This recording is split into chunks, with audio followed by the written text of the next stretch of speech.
Respect. Welcome back. Welcome back to Smitty's Corner. Y'all, this is crazy.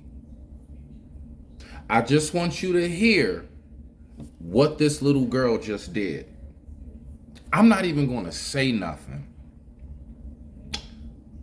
But let's just understand the things that we do as adults. Kids do pick up on it, and this is sad.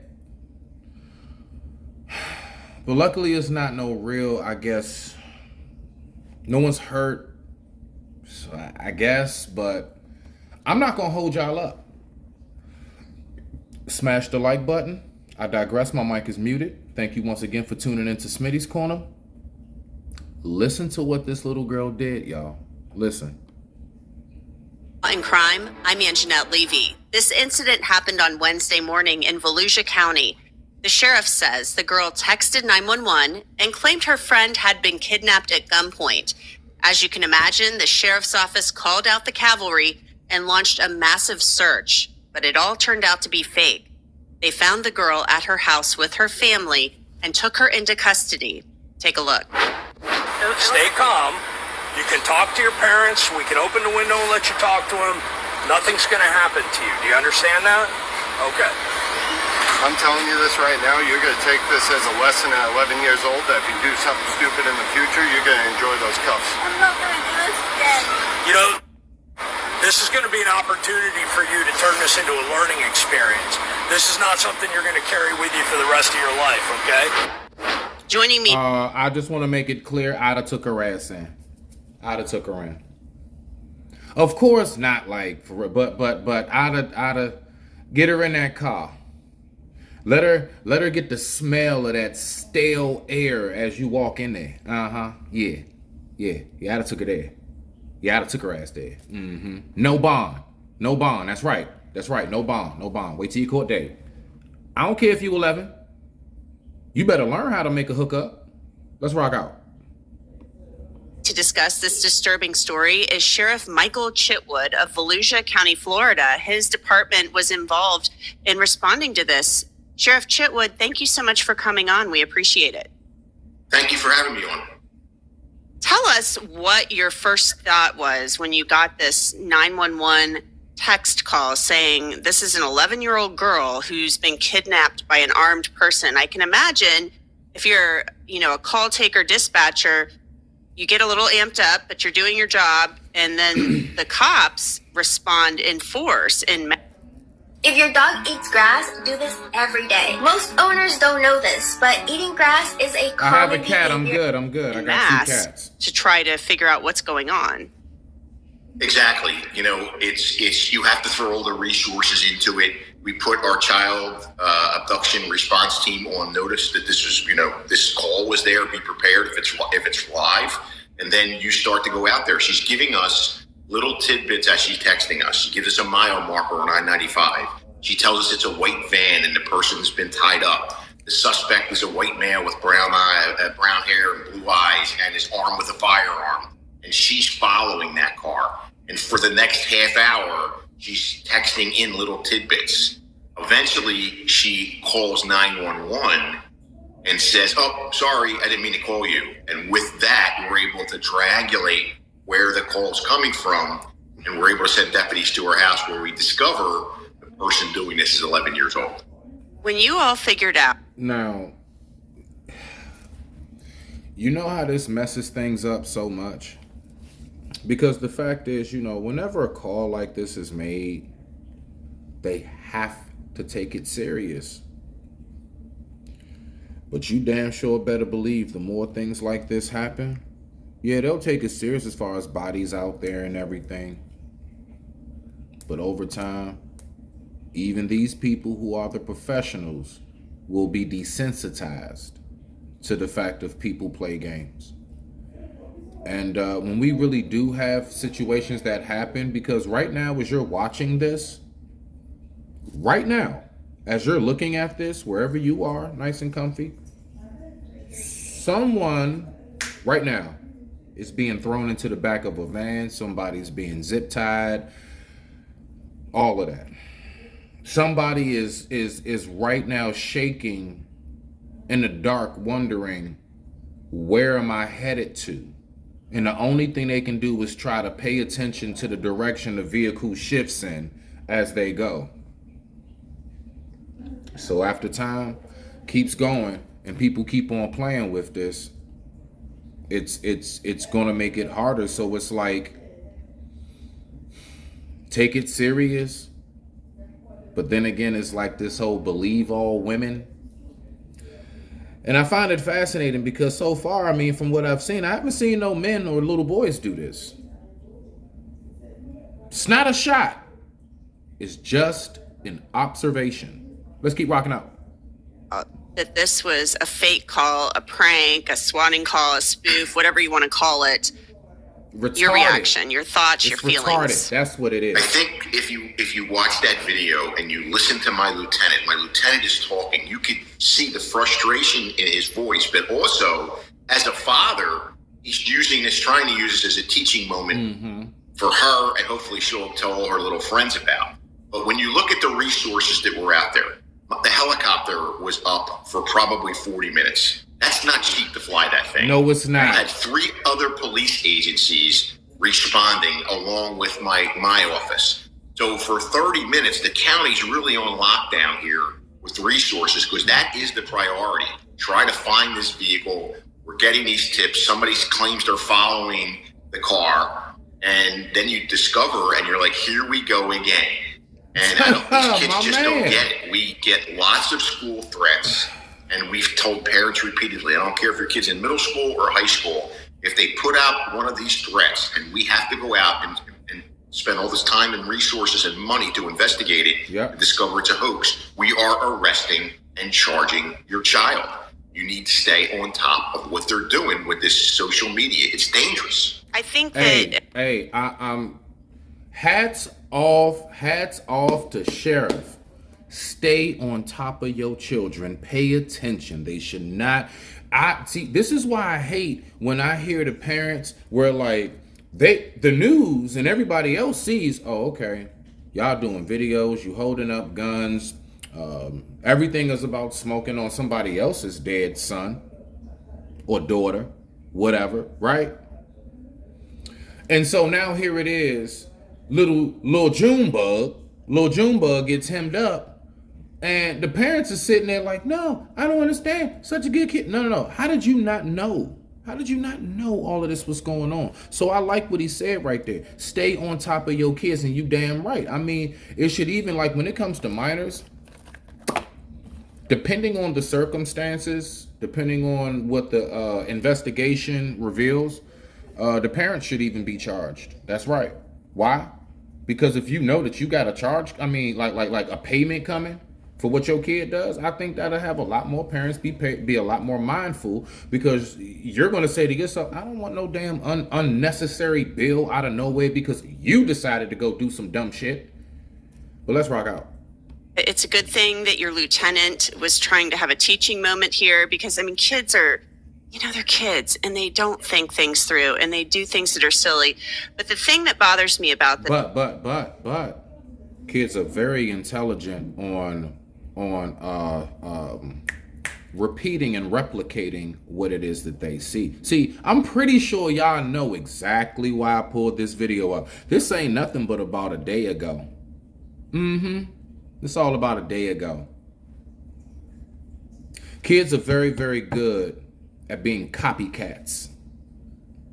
You ain't never heard that little child that can mimic their mama, that whoever, or aunt or grandma such and such to a T. The way they can come out and speak just like how they know that the parents or whoever it is that they're growing up around talks. They pick up on these things. So I think we need to be more mindful of what it is that we as the adults put out there. Because guess who's watching? And guess who wants to be just like you when they grow up? As well, and I have a young son, so I'm always keeping an eye on what he's doing on his iPad. Is the YouTube aspect of this? This girl apparently thought, I thought it would be funny or whatever.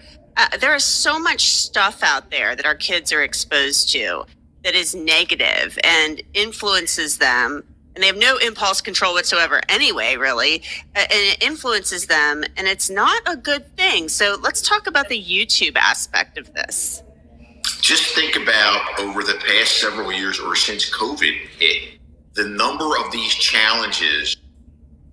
Relaxing days My like bad, this y'all. are nice. Let's take it easy. Where someone was hurt or killed. One thing comes to mind was the knockout challenge. Just walk down the street, hit somebody as hard as you can. You could kill somebody with one punch. You know, gargling with bleach. If you have COVID, I mean, some of the things they put out there, and these kids, like you said, impulsively, they jump on it and think, hey, this is a wonderful thing. So what we're trying to do is, because last week we had an incident with an app called Wink, which is like a I Tinder. saw that on your Twitter. Mm-hmm. Yeah, which is like a Tinder for juveniles. Well, here you have a 12-year-old in Pennsylvania, thinks she's talking to a 16-year-old in Cocoa Beach, Florida, and they plan to hook up when she comes down to visit her grandmother here in Deltona, Florida. And what turns out to be that 16-year-old was a 29-year-old. And that's why I keep on trying to tell people, bruh, majority of the time, that's not another. First of all, if we knew, all right, well, I don't know about nowadays because these boys are way different. But, you know, I remember once upon a time, most boys, we were outside. Most boys, like, I mean, we might have liked girls. We talked about them amongst ourselves, but that really wasn't the focus. It wasn't. Girls like to play house and all of that. And come on, hold my hand, you my boyfriend. That was girls. So reason why I'm saying that is to say, when it comes to this whole like dating app thing, from what I know, most, you know, and then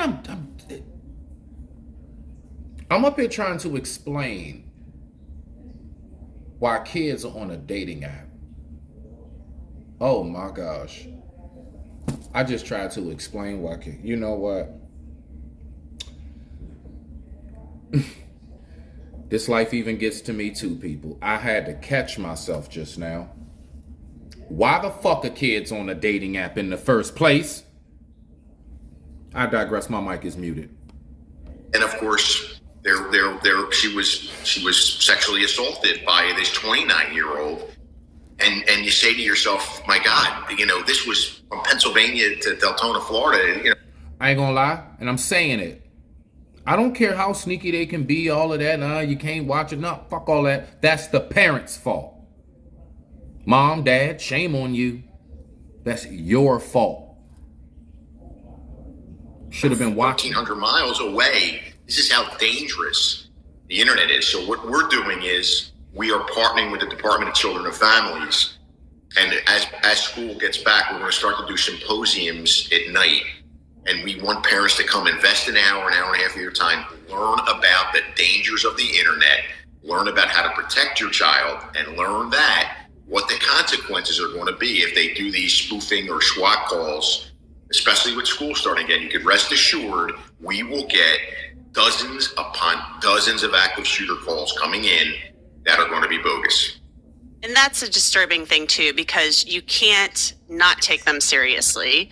The minute you don't take one seriously, it's probably legit. And it is a waste of resources. And even if it's not legit, just for the simple fact they didn't take it seriously, they're going to get huge scrutiny. They're not going to live that down. They're not going to hear the end of that. A 911 call came in and they didn't respond. Come on, man. I mean, duh. It's a drain of resources, and it's just wrong. And you said that you've seen an increase in these things since Parkland when we were talking before we came on. Yeah, when Parkland hit, I cannot tell you the number. It was hundreds and hundreds that came in that these kids thought this was funny to call in an active shooter. There's somebody in the parking lot dressed in all black. They got a big gun in the backpack and they're walking into the cafeteria. Well, everybody's running in at 1,000 miles an hour. And that's where the danger is, because somebody can get killed in that response or injured, and it finds out that it didn't happen. So I just said to my staff and my deputies, listen, investigate it as hard as you can. If you come up with the person responsible, they're getting locked up, they're getting charged with disruption of a school campus, let them figure it out. We got to send a message that they just can't do this. They actually should be spending time as part of their probation with the families down in Parkland who lost a child and see how funny they think it is. It's what should be. Oh, I like this guy. That is an awesome idea. Part of your like court-ordered community service, whatever it is, damn sure should be you have to go and spend time with families who actually went through these things. That's what you need to do. I like that. And then right after that, lock their ass up. I like that. Damn. Happening. And then COVID hits, and it just reignited it again once these kids came back to school, that they thought this is funny. It's pretty cool that the school's in lockdown. It's pretty cool that all these big, the armored vehicles are there and the helicopters up and the media's there. This is really a lot of fun. It's not. It's deadly. And from a readiness point of view, how many times can you go to a call at 100 miles an hour before you say to yourself, I'm going to back off? And the one time you back off is when it's life. And that's what the danger. That right there. And that's what's so scary about it, man. Do y'all not understand when certain situations like that is happening? That's your only line of real defense. I mean, yeah, you may have your uncle or dad or somebody who could. But let's be for real. I don't think we want to blow our one line of defense and protection when it comes to if something happened to mine or yours. Lord forbid, that is. Lord forbid, right? It would be very scary to know that these people got to a point where they don't give a fuck anymore. I'm not gonna lie, that scares me. Because then that's how we start slowly moving into that kind of like third world country, regimes coming in and just pillaging shit. Because I'm telling you now, the very second you think these criminals, you think the people that do this aren't watching and listening, they're waiting for the day to hear these folks be like, we're done. We're done. You're on your own. They're waiting. They're waiting to be unleashed. So just peep that. Peep that. I'm going to do a part 2, but I wanted to pull this up. And I wanted to go ahead and get this in. I'm going to look more into this story and I'm going to see what's going on, what else with it. I don't think it's too much else, but with that being said, I digress. My mic is muted. This has been Smitty. Pay attention to your surroundings and pay attention to your children. And please, people, stop doing dumb shit and messing it up.